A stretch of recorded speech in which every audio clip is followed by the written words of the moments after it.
Texans conversation focused on public access to government.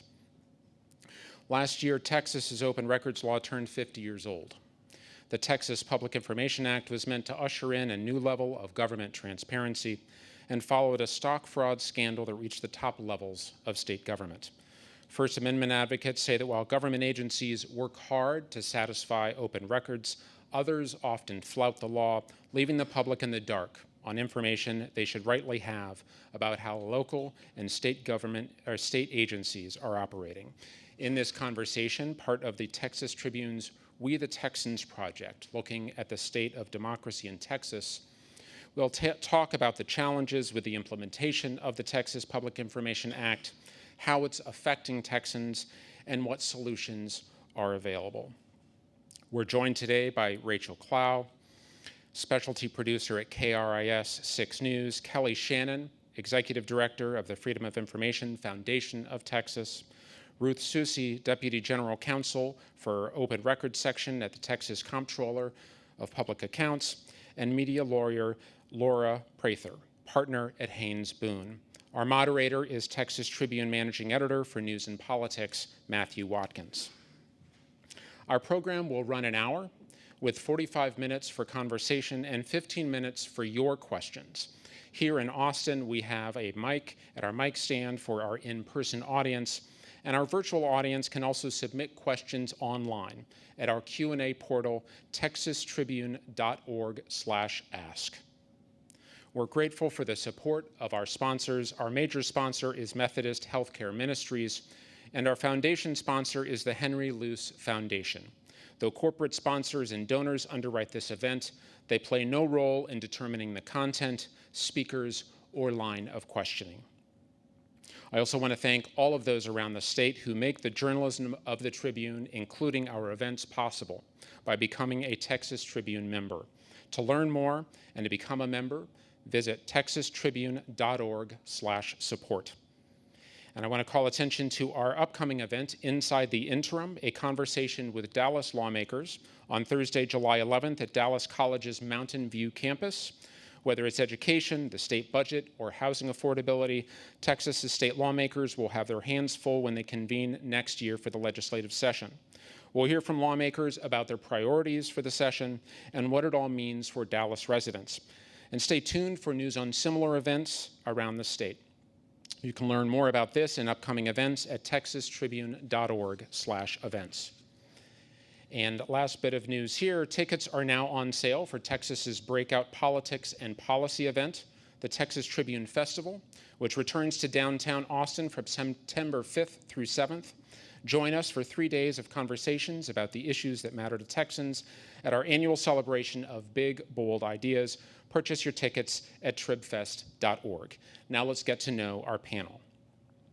Rachel Clow, an award-winning specialty producer, began her career in newspapers before transitioning to a specialty producer role in television with a focus on investigative journalism. Last year, she was part of the team that exposed deadly problems with wrong-way drivers on the Harbor Bridge in Corpus Christi. That reporting led to significant traffic changes that officials said have saved lives. For this reporting, KRIS 6 News was the recipient of the Carol Nealand Award, and I'm sure we'll hear more about this work and some of Rachel's other investigative work during today's conversation. Kelly Shannon has served as executive director of the Freedom of Information Foundation of Texas since 2013. She oversees FOI advocacy, educational seminars and conferences, and other outreach. She has been a journalist for 3 decades. She was a correspondent for the Associated Press, first in San Antonio, and later as bureau leader in Austin, where she covered government and politics. Ruth Susi has worked in the area of open government for more than 30 years. Since 1999, she has served as Deputy General Counsel for Open Records at the Texas Comptroller of Public Accounts. And in this capacity, she manages the Open Records section, including legal staff, data analysis, staff, and accounts examiners. She was an Assistant Attorney General for 6 years in the Open Records Division of the Attorney General's Office. And Laura Prather represents a broad array of clients at the trial and appellate court level in First Amendment and anti-SLAPP, that's strategic lawsuit against public participation, and intellectual property disputes. She represents content providers, including online and traditional publications, cable and terrestrial broadcasters, streaming media platforms, podcast production companies, and music and sports entities. She was awarded the American Lawyer's inaugural Tony Morrow Media Lawyer Award for her efforts advocating for legislation to strengthen First Amendment rights, including zealous advocacy for free speech rights, both at the State House and the courthouse. And our moderator, Matthew Watkins, managing editor for news and politics for the Texas Tribune, oversees the day-to-day planning for news coverage. He began working at the Tribune in 2015 and was previously a reporter, breaking news editor, and politics editor. I thank our panel and our audience for being here in Austin and around the state this morning. And with that, I turn the program over to Matthew. All right, thanks, Matt. Thanks for the introduction. Thank you to all of you for being here. I'm looking forward to the conversation. And thanks to all of you out here for being here. And hello to all the people watching on the live stream as well. I want to talk, Matt mentioned at the beginning, we're coming off the 50th anniversary of the Freedom of Information Act, a major change in how open state government and really government in Texas is in the state. It's been, I guess now, maybe 51 years. We're into the second half century of this law. And Kelly, you have, well, really, everyone on this stage has to some degree, spent a good part of their careers devoted to kind of fighting for open government. So we're somewhat partisans, on this particular issue of the belief that, the public has a right to understand what's being done in their name and on their behalf. But I think in order to understand the impact of this law, it's useful to understand the context in which it was passed. It was passed during a time of scandal or during a time of kind of reaction to scandal. Kelly, can you tell us a little bit about that period, what led to this, and what the atmosphere was when they decided to pass this law? Yeah, so as was mentioned, it was started as the Texas Open Records Act, enacted in 1973. This followed on the heels of the breaking of the Sharpstown scandal. Many of you may know about it, many of you may not. Good thing to look up if you don't. But this was a scandal that engulfed state politics, and it really created this atmosphere where members of the public wanted to know more about what was going on with their government. They wanted to be able to follow the money. They wanted to know how our public officials are making the decisions they are, who's pulling the strings, et cetera. So this created the atmosphere in which the Texas Open Records Act could be enacted. And it was written as and intended as one of the strongest of these such laws in the country. And that's something for us all to be very, very proud of. And it's still around, as we've mentioned, 50 years later. So it's written to give the individual information requester the real power in the whole dynamic, not the government, but the individual who is requesting the information. And we can talk more later about the structure of it and how the law is used, but that's a real important thing. And that structure is still there today. So through the years, the law has remained in that, the same process has remained. However, through the years, the law has been chipped away at. More and more exceptions have been added to the law to where information is blocked from release. We're always fighting to make sure that doesn't happen, but it has happened, and the law's gotten a little watered down through the years. So we're always, just in a nutshell, we're being very diligent at all times to try to keep the law strong, keep it up with, on two fronts, technology, which we can talk about in a bit, because obviously the way we store information, disseminate information has changed through the years. So we want to keep the law with modern times. And then very, very importantly, we want to stay up with and ahead of those who seek to undermine the law. And by that, I mean some governments, not all governments, but some governments look for loopholes, they look for ways around the law, they look for ways to delay. So we need to keep up with that and have some strong enforcement mechanisms in the law. And we're always working to improve that, to make some fair but strong enforcement mechanisms. So 50 years on, the law keeps on ticking. It's a great thing that we have it. We just have to work really hard to keep it as it was intended. Yeah, and I want to talk a little bit later about the ways that maybe it has, enforcement has changed or it has lost some of its strength. But first, just sort of set the baseline.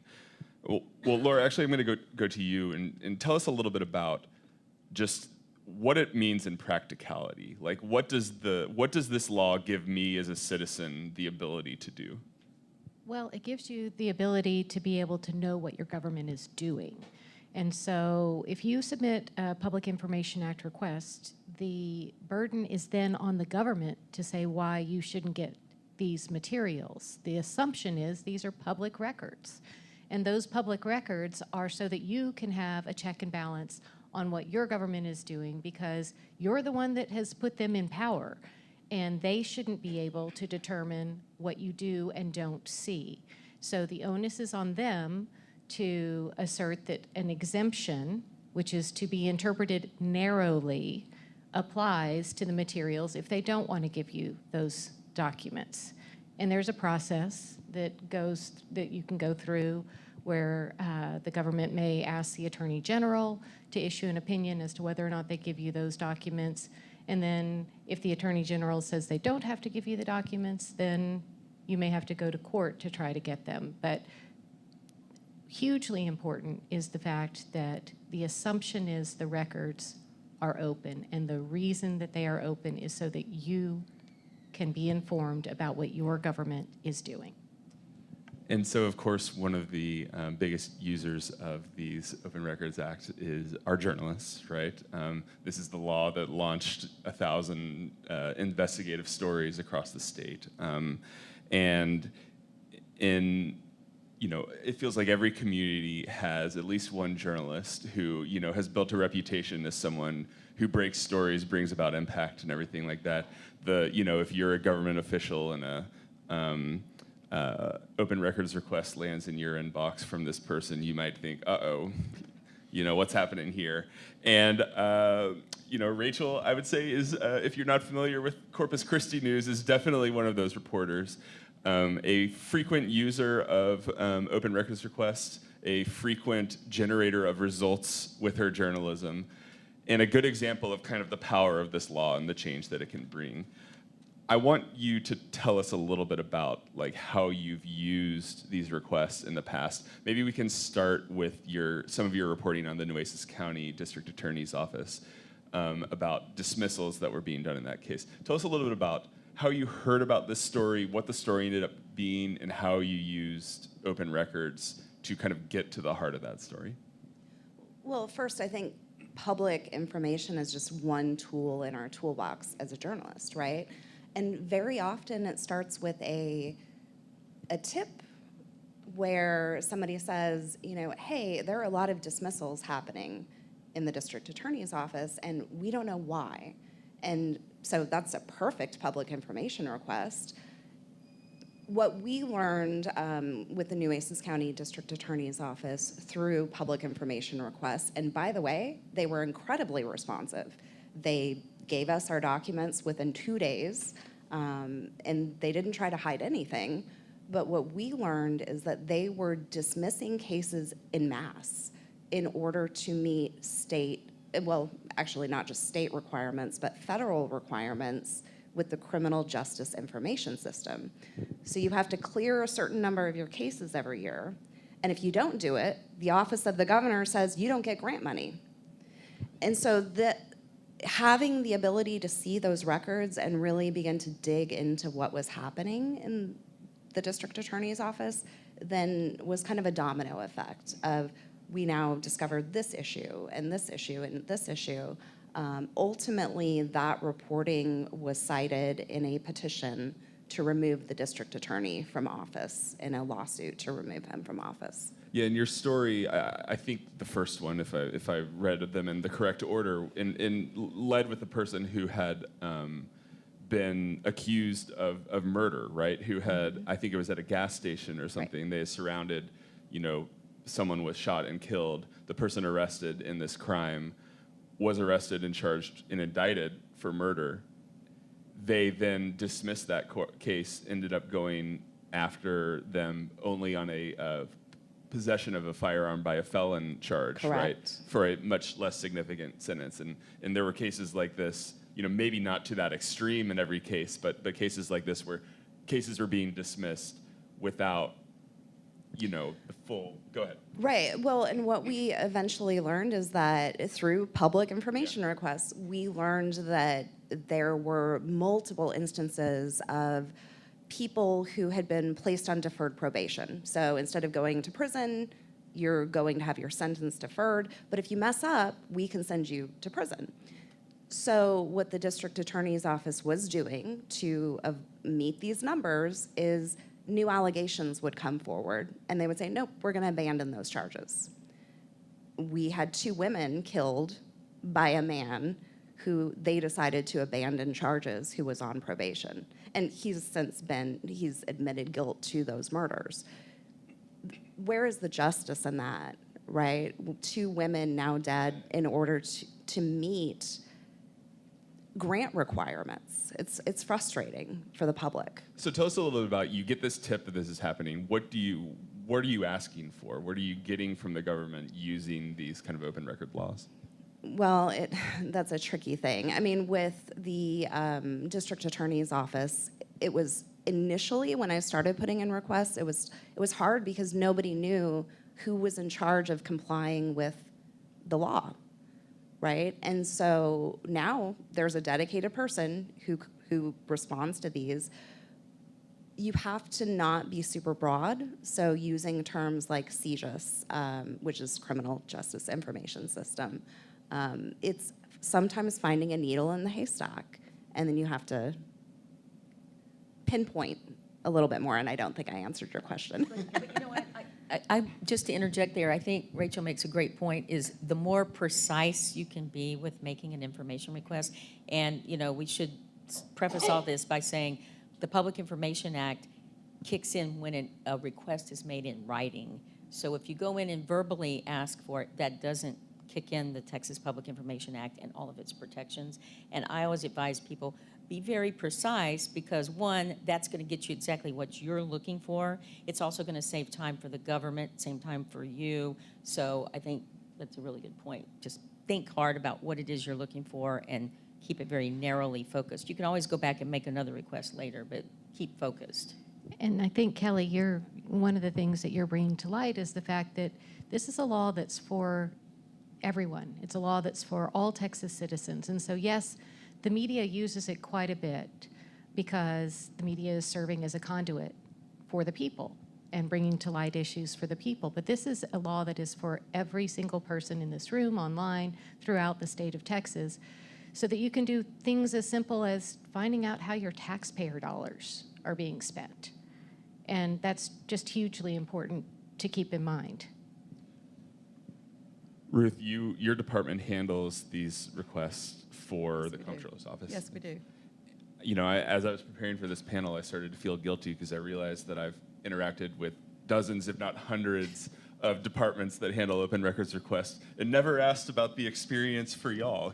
So tell us a little bit about how, from the government agency's perspective, this process works. Well, from our perspective, really, we love our media requesters, but y'all are the very tiniest group of requesters. Most of our requesters are members of the public. Some of them are people that we would normally interact with, such as taxpayers. They may be consultants. They can be lobbyists. They can be lots of folks. And then there's the guy who read a story, and he just wants to know if there's some information he should get because he's interested. And so you're dealing with very unsophisticated requesters, very sophisticated requesters. So that we have an interactive process. You say, I want X, right? And we have an online portal. If you send it in through there, you can certainly send it in by mail. We get them that way. We get people walking in. We get faxes still. We get emails. But we do have an online portal. So I can say, okay, well, you're asking for this. Can you narrow it down? Here's some possibilities. And we try to interact to get down to what you want. And then, of course, there are folks who just think we're friendly. And so they'll go, I'm trying to find my criminal history. Can you help me? And it's like, well, the comptroller doesn't have that, but here's a website, and this may be the agency you might want to check with. So that's our experience is there's a lot of customer service involved, frankly. Do you know how many, ballpark, how many requests the comptroller gets? Well, through our portal, maybe 20,000 in a year, but you know, what will count as a request per the AG, because they say if someone asks for something and you have to respond, folks may be coming in through our unclaimed property system. So they're making requests in writing for something. So technically, there's a lot, but what I'm actually interacting with is probably about 20,000 a year. And how big is the staff that's dealing with that? Well, we do more than just respond to requests. So I have a couple of data analysts, and they spend a great deal of time putting information out. We have a transparency department, and we collaborate with them. A law was passed some years back that we wanted higher interest, higher value public data sets put online, and so DIR created an open data portal. So they're busy pushing together data sets to get it published and out there. Many agencies like ours decided to put more stuff on our own site. So for example, you can go into our site and you can find, you know, how much was paid to a particular vendor in a particular year. So my folks are answering some things like that. We have an interagency agreement with the IRS where they ask for information, we may ask for stuff. We kind of administer that. So we do a number of things. I think, you know, maybe 15 people, but a couple of lawyers, couple of, we have accounts examiners who understand tax records because we get a lot of tax record requests, and some legal professionals and our data analyst. So I do kind of a mixed group of people, which I like. Some places, their open government department gets requests in, and then they send it to folks to respond to. But if they think it's problematic or there's a concern, they send it to the lawyers. So lawyers get this tiny little glimpse of, well, I'm looking at this and I'm going to send it to the AG. In my case, I get to see all of it, and it's kind of fun. Very good. So Texas, for a long time over the life of this law, has had a reputation as being a strong open government state. Why is that? What was it about Texas and Texas's law over that time? And we can talk about whether that's still the case, but what was it that set Texas's law apart from, you know, many other states? For me. Okay, so as we mentioned earlier, the law is designed in a way, and as Laura mentioned, that all records are presumed open. So that's a big thing right there. And then if there are exceptions to releasing documents, government records, then, you know, that's where it comes into play of, you know, a government has to seek permission to do it. In almost all cases, there are some cases like W-2 information or certain personal emails and things that they can just withhold. But in almost all cases, for a government to be able to say, no, I don't want to release this information to you because I believe it falls under one of the exceptions, the government, local government, state agency, what have you, has to go to the Attorney General's office and ask permission to do so. Some states no. Some states, I deal with counterparts around the country where they have agencies that just go, no, you're not getting that information, and then it's up to the individual requester to start fighting the fight and making the appeals and asking permissions and things. In our state, it's tilted to where the individual has the power and the government has to argue why they should withhold. So it's that dynamic right there is very, very important. And so the way it's structured in our state is the Attorney General's office makes these rulings on, yeah, you can withhold this, no, you cannot, you must release it. So they're acting like an umpire, kind of calling the balls and strikes, and it's a third party. So it's not just that government that you're dealing with making the decision on their own. So does that make sense? Okay, so that's one way that we are considered one of the strongest in the country. And I'd say that's the biggest reason as far as going back to how it was written. Now, as you say, we can always talk about where are we now and what needs to happen. Well, Laura, let's talk about that. Is Texas losing its position as a strong open government state? We are now Swiss cheese. We have so many holes in our Texas Public Information Act, so many exceptions, not just in the TPIA, but in other laws that are directly related to the TPIA. It is now just landmines of exemptions that apply. And the knee-jerk reaction in far too many cases is for the governmental entity to request an AG opinion, which then slows down the process of being able to get the records, even when there is no basis for doing so. So for instance, a couple of sessions ago, there was a law that was passed to make certain contract information super public. Things like the amount of the contract, any sort of governmental perks that were being offered with the contract, things along those lines. And what we're seeing happening is instead of that clearly delineated super public information being disclosed when it is requested, oftentimes the entities are asking the Attorney General, well, what can I withhold? And submitting the entire contract for review instead of doing what the law requires, which is give us the super public information in the first instance, then go fight about whatever you think might be the secret sauce in the contract at the AG later. And it's just a way of delaying the process. Now, not everyone's doing this, and Ruth's organization, the Comptroller's Office, is absolutely phenomenal in that they have a Texas Transparency Star program where they encourage governmental entities to put their contracts online so that it saves everybody time. You don't have to submit a Public Information Act request to get it. There it is. It's online. They can just refer you to it. And they give awards for those governmental entities that participate in this program. And Ruth can probably talk about that a little more, and the fact that they have an online portal, which is also not something that everybody has, that makes it very user-friendly to be able to get this information. Well, all I wanted to mention is there's a really good reason for why you don't want to do too many referrals to the AG. First off, you know, you do want to be transparent. That's the role of government. You're representing people. You're trying to do good customer service. But also, it is time consuming, okay? Every time you do a referral to the Attorney General's office, it takes hours of my time to have to sort through this, figure it out, make an argument, go back and forth. And what you're supposed to be doing is separating out what's public, giving that out, and only narrowing it down to, okay, there's this one document we're concerned about. We've told the requester we think this is protected. They still want it. They definitely want a ruling, so here's our ruling. So you want to narrow it down.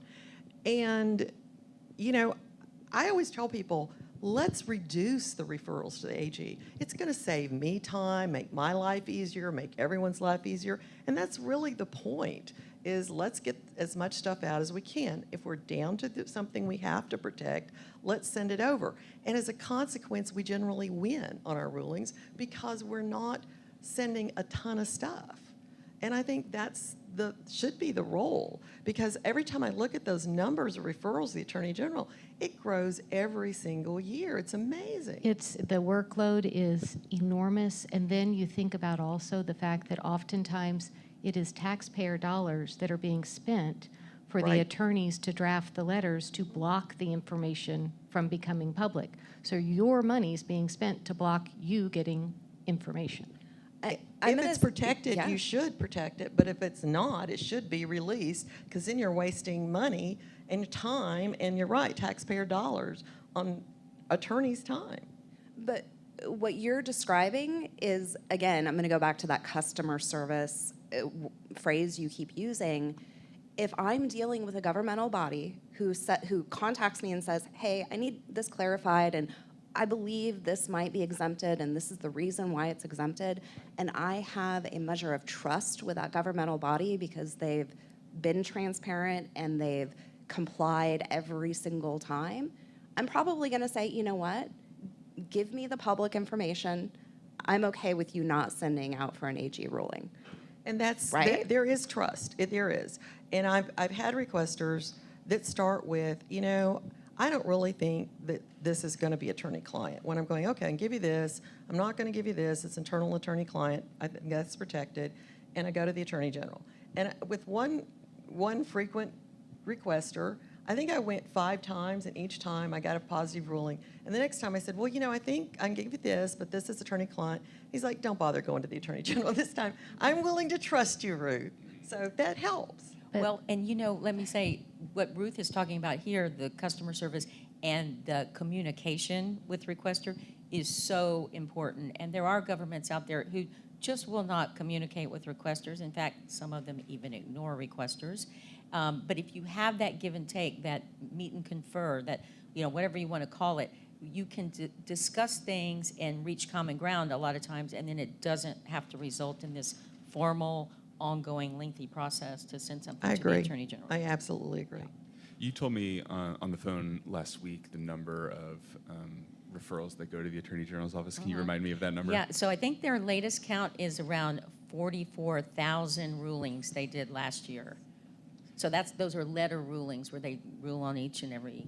Right, but let me ask how many of those actually should have gone to the AG that were not just, we're going to obstruct, and by the way, we're going to kill your news story because we're going to send this to the AG. Great point. So let's take a step back here and talk about this, right? Because the process here is you submit your request. The law says that you have 2 weeks or 10 business days to respond, right? But if you believe that something may be withheld, you can send it to the Attorney General's office that is then supposed to be sort of the neutral arbitrator to rule.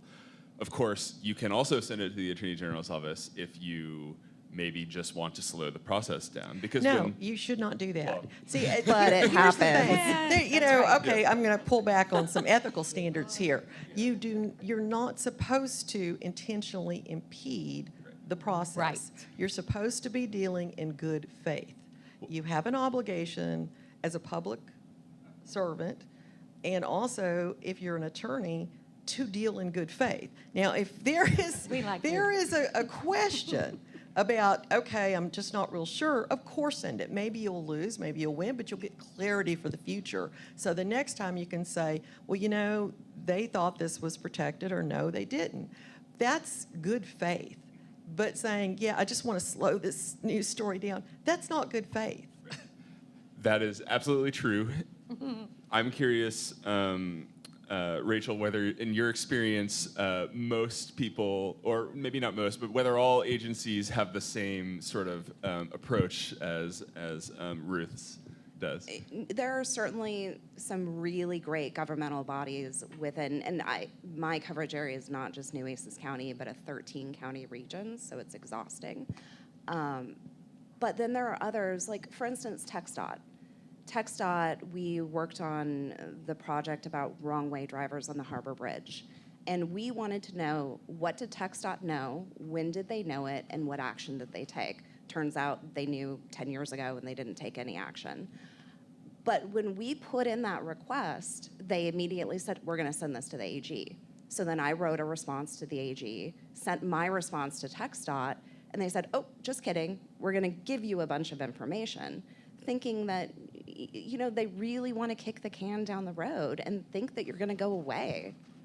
Yeah, I mean, I think the experience, right, is we know whether it is being sent rightfully or wrongfully, which will be determined through the process, is we know that when you get that letter saying we're sending it to the AG, often on the 10th day, your calendar now for getting that information from the government goes from days to months. And that can be helpful to an agency that maybe wants, controversy around a certain issue to die down, or, busy journalists to lose interest. I mean, I can say from my experience, back when I was a reporter, you submit a request, you get the AG's thing, and then, months later you get the letter back from the AG's office, and you're like, wait, which request is this? Or people have moved on and all things, and that can definitely be a frustrating experience. But that, I think, is also the responsibility of the journalist for governmental bodies that are doing this. When you do get the ruling from the AG, you have to report that. You have to say, we asked for this 4 months ago, 3 months ago, and we just received it. We have a responsibility to say, we are going to continue to report even if you delay. One of the issues here is, again, you're talking about 40,000 requests going to the AG. There's also, it's a sort of an enforcement issue, right? When there's so many requests, a rather small group of people fielding those requests, it feels like there can sometimes be a little bit like ignoring the spirit of the law can be sort of treated like, driving 62 miles per hour in a 60 mile per hour zone. It's technically illegal, but your chances of getting pulled over and getting a ticket are pretty slim.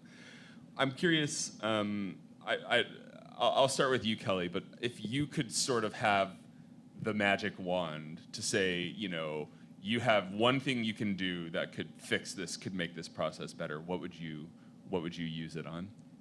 Can I have two? Okay. You can only if one of the I'm other having people on trouble the panel will let you deciding. borrow it. I've got two right in my head. I'm hoping I'm not forgetting them.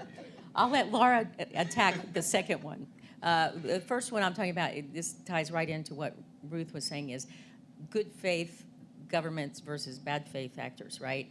And if there's a way, if there would be a way, and we're always working on this, how do you dissuade some of these bad faith acting governments from abusing the Attorney General's ruling system? Because that's what's happening. That's why they get flooded with so many of these requests, right?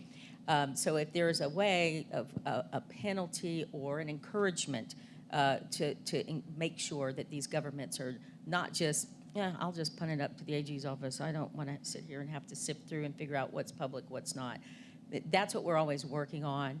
But a second thing, and Laura can address this better than I can, but there are some provisions you can take with legal system if somebody does have to go to court and be able to recoup attorney's fees if they win it, right? That's an enforcement mechanism too that could be considered, but Laura knows a little more than I do about that.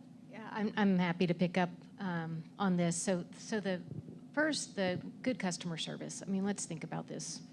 We have this in other laws. We have this in our DTPA law, a notice and an opportunity to cure. Give people the opportunity to make it right. So here, if you just put in a meet and confer requirement, before you kick something up to the AG's office and you simply say, have a conversation or attempt to have a conversation about this so that you can narrow the request or clarify the request or do whatever to be able to lighten everybody's workload and get some clarity as to what's actually being asked for, that doesn't seem like a heavy lift, but believe it or not, we have had that resisted at the legislature, having a requirement like that, and that seems like that is Ms. Manners 101. It shouldn't be hard to do. The second is attorney's fees. And the way the court system works right now, we do have a provision in the law that talks about the ability to get attorney's fees if you have to take an action where you're seeking public information through the court system. The problem is the way that law has been interpreted is the governmental entity can hand you the records after you've gone through the process of filing a court action, filing a summary judgment proceeding, getting a ruling from the court that you are correct, your summary judgment should be granted.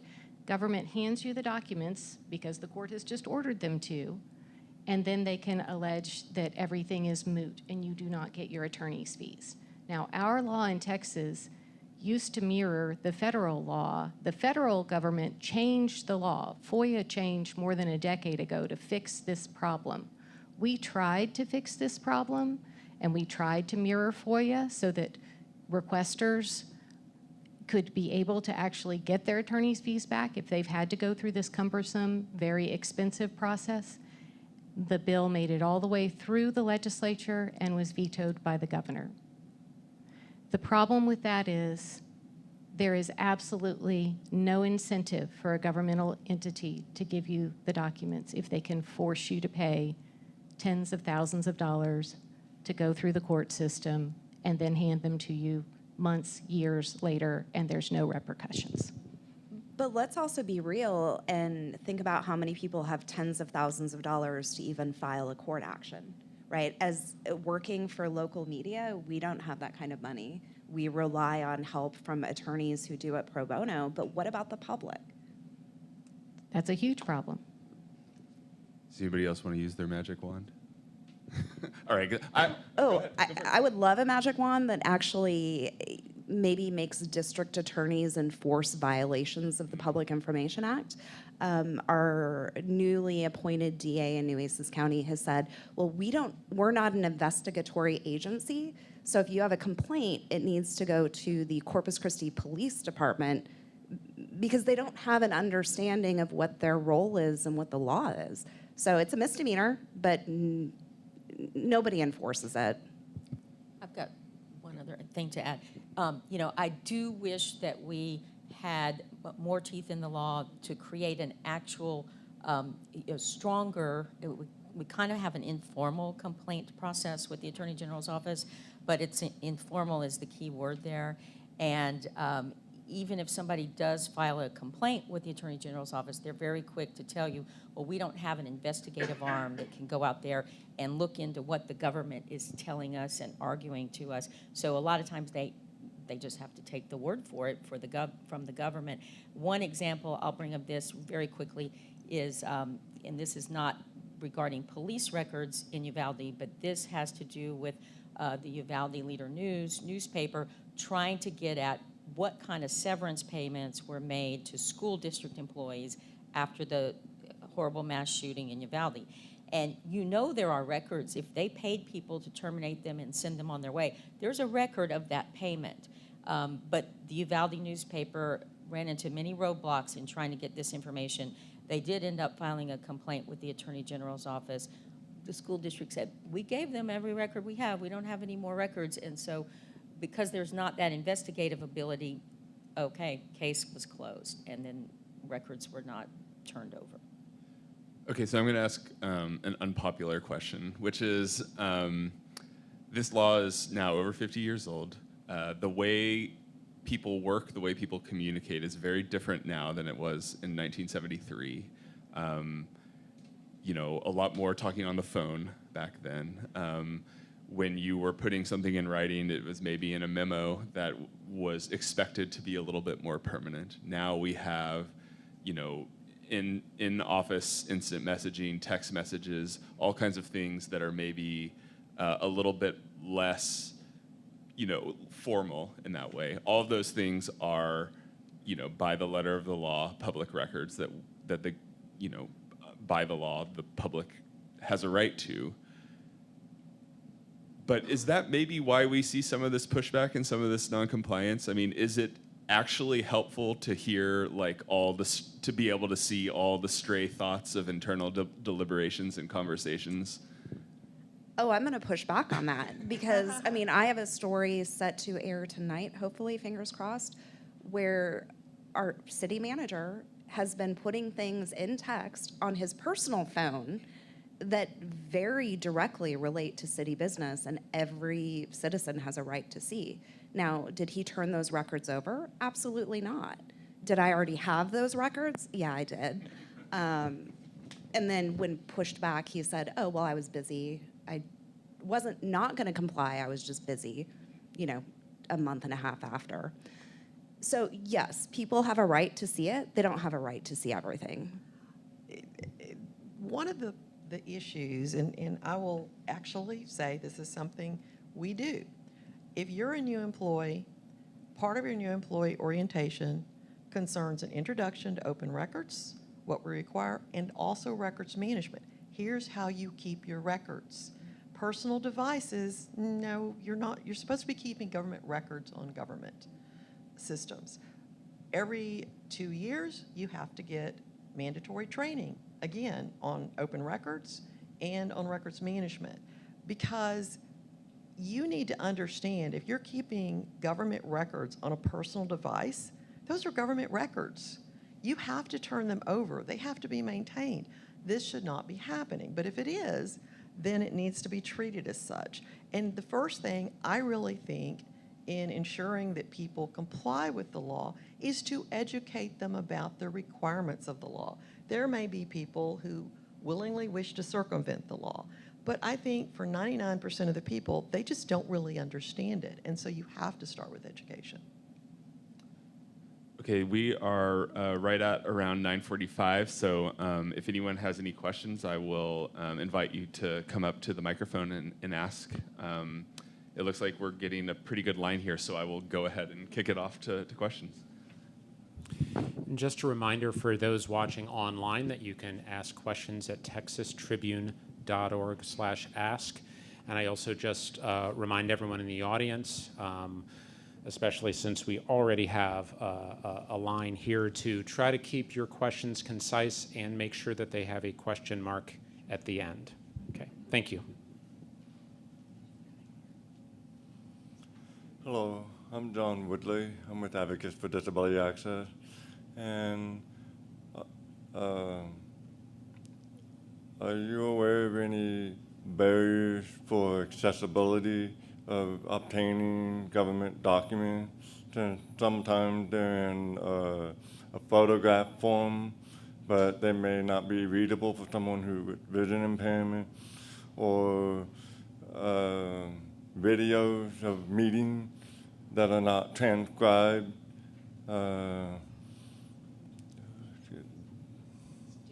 It's an excellent question. Does anyone know how that? Well, if there is a disability issue in accessing government records, generally we will say, if you have, concerns or there is a need for another format, talk to us, we'll get it to you in another format.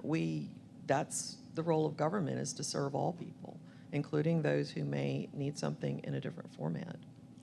And I'll add, we haven't talked much today about the Texas Open Meetings Act, and that's a more straightforward law, pretty self-explanatory.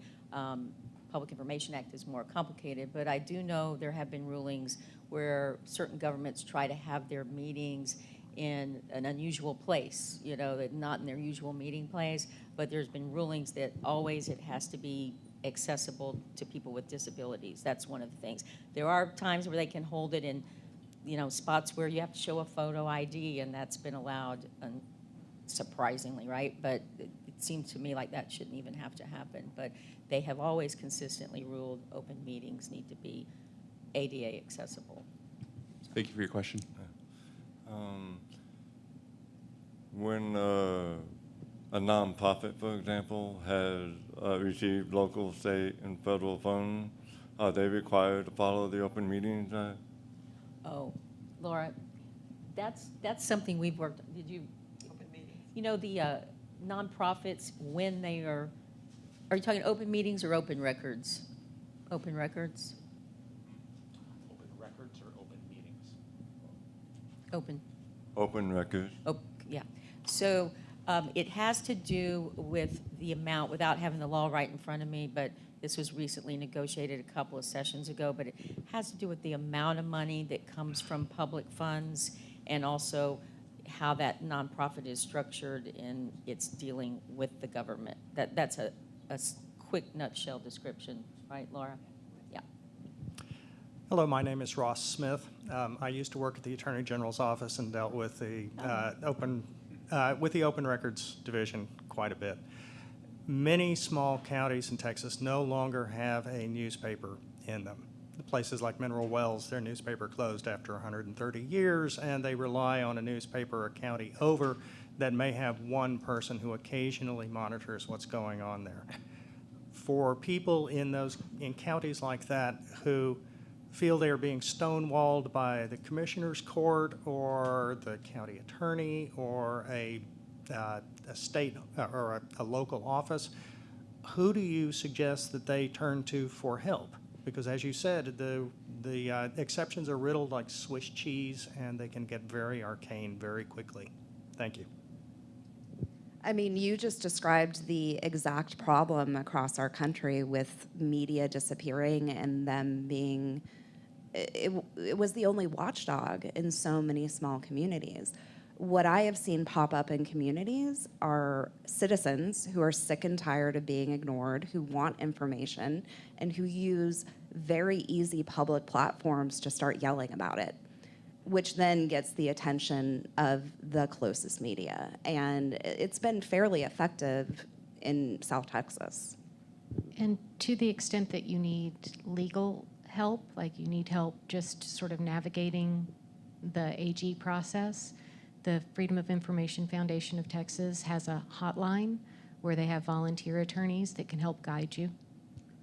I would also just add, it's FOIFT.org, Freedom of Information Foundation of Texas. So FOIFT.org. They have sample Open Records Act letters on their website that you can sort of, it has the language that you can follow and you can plug in what specifically you're asking for. Just for those scrambling to write that down, one of the things we are starting to do on our event recaps is include some resources at the bottom that are mentioned in the event, so we'll make sure to include that. Thanks, Matt. Okay, I fall into the rudimentary, unsophisticated requester. So as a non-journalist and a citizen, you hear something awful of what this state is doing. So a few weeks ago, I overheard someone talking about how state prisons don't require air conditioner. I thought to myself, I was like, that can't be true. Like that can't be true in this state. That is inhumane, that's cruel. What is kind of the rudimentary basic steps as a citizen? You hear something like that, then you go, okay, can I actually like request information about it?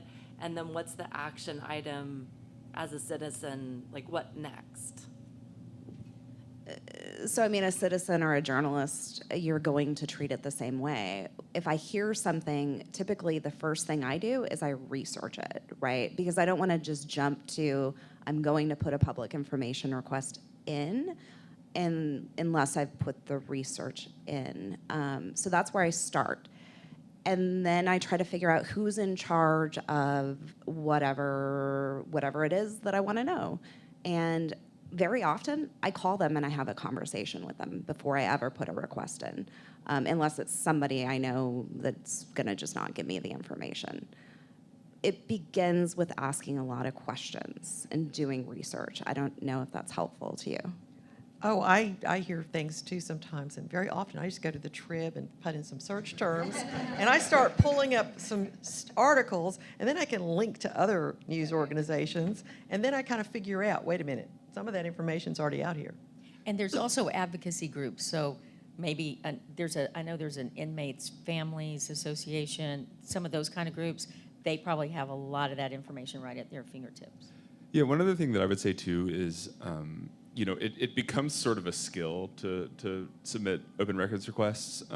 For instance, you can't ask them to create a report for you, right? The document has to already exist. So you have to kind of think about like what documents might they have in order to get the information that you're looking for. So in that case, I would agree, like, the Texas Tribune has written about this issue. I'd check out those articles, but also, think about like, well, if they don't have air conditioner and like there's been pressure, have they done any kind of studies or any research about like what it might cost to do? Or have there been kind of reports on like heat, who's dying in Texas prisons because of access to heat? And then you can ask for like those specific records that can give you some more information about what's going on.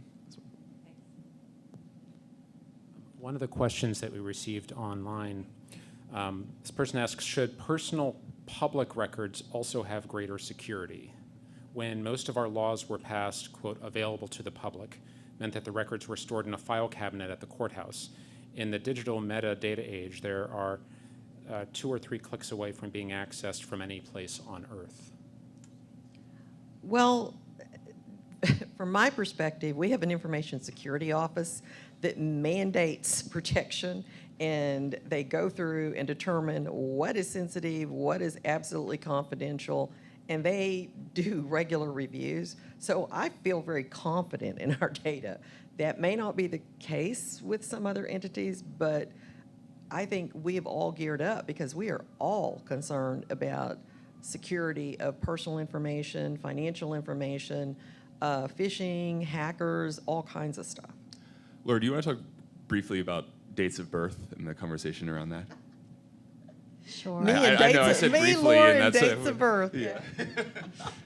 If only Bill and a few other people were here. We'd have Yeah. extras, yes. So dates of birth is an issue that has been historically, when you submitted a TPIA request, you would be able to have the information disclosed, including the date of birth, for instance, that is listed on a front page offense report, right? You're looking to find out if this person who is driving your child to school in the school bus has been arrested for, some sort of child pornography act, right? So you look into that information, you get the information on the offense report, the date of birth is there, it's a common name, but because the date of birth is there, you're able to verify, yes, indeed, this is my school bus driver. I've got a big problem with this. That's how it used to be.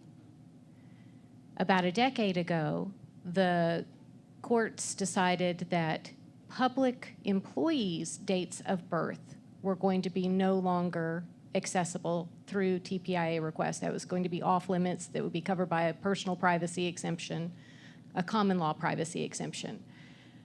Then, a few years later, the Austin Court of Appeals extended that ruling to all dates of birth in public records, which the Texas Supreme Court decided not to take up that issue.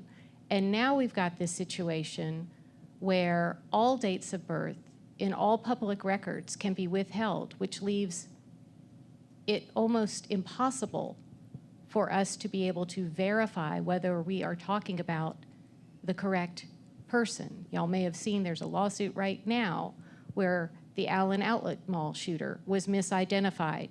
He has a common name here in Texas, Mauricio Garcia. That common name was the name of the shooter and now this individual who has been misidentified. Date of birth access could have prevented this from happening.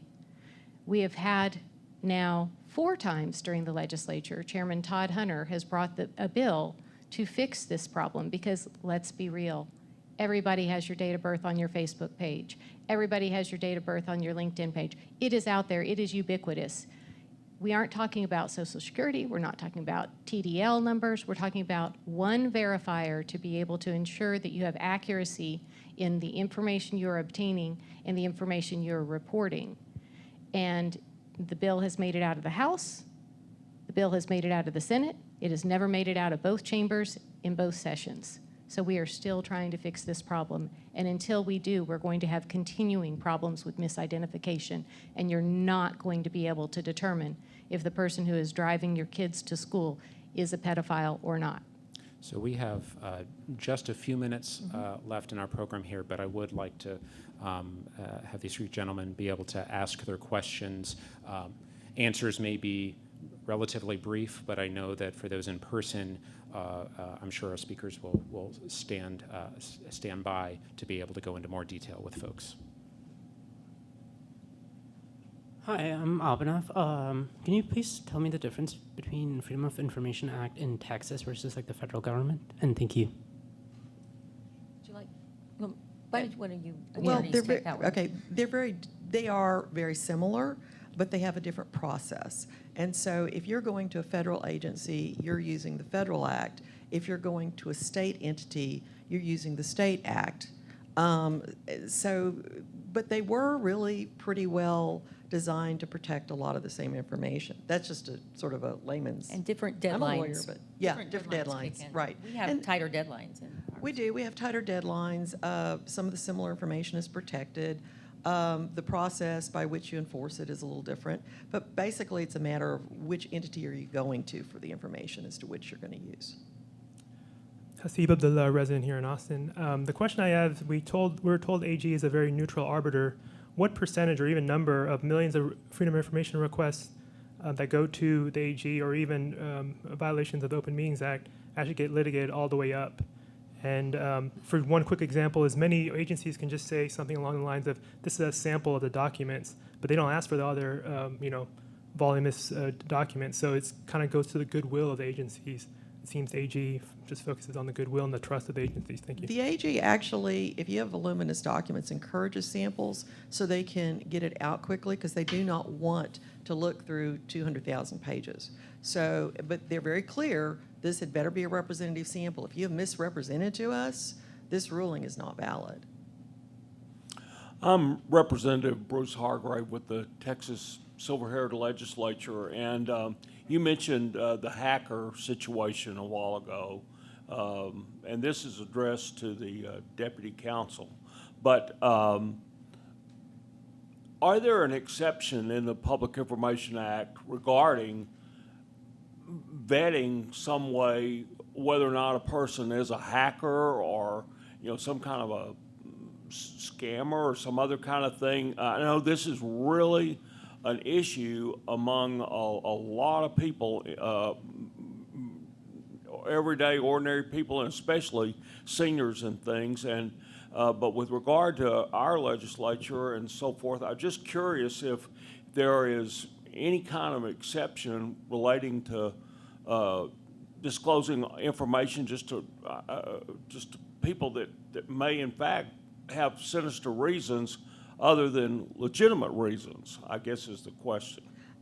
The act doesn't focus on the motives of the person. We take at face value that they want information. What it focuses on is the information itself. So there are exceptions for information that, if released, would compromise your security. There are exceptions for what's considered to be protected information. If someone comes in and they say, I am Jim Jones, and I want my entire personnel file that includes my social security number, driver's license, I'm going to be very sure you are Jim Jones. I'm not going to just give it out to anyone. I will give out redacted versions of your application and your evaluation if that's what you're asking for, but those would be redacted as to your information that would be protected. And certainly if someone comes in and says, I would like schematics to your system, you know, that's not going to happen. So. Okay, great. Thank you so much for the excellent questions. Thank you to our panelists, and thanks for you being here.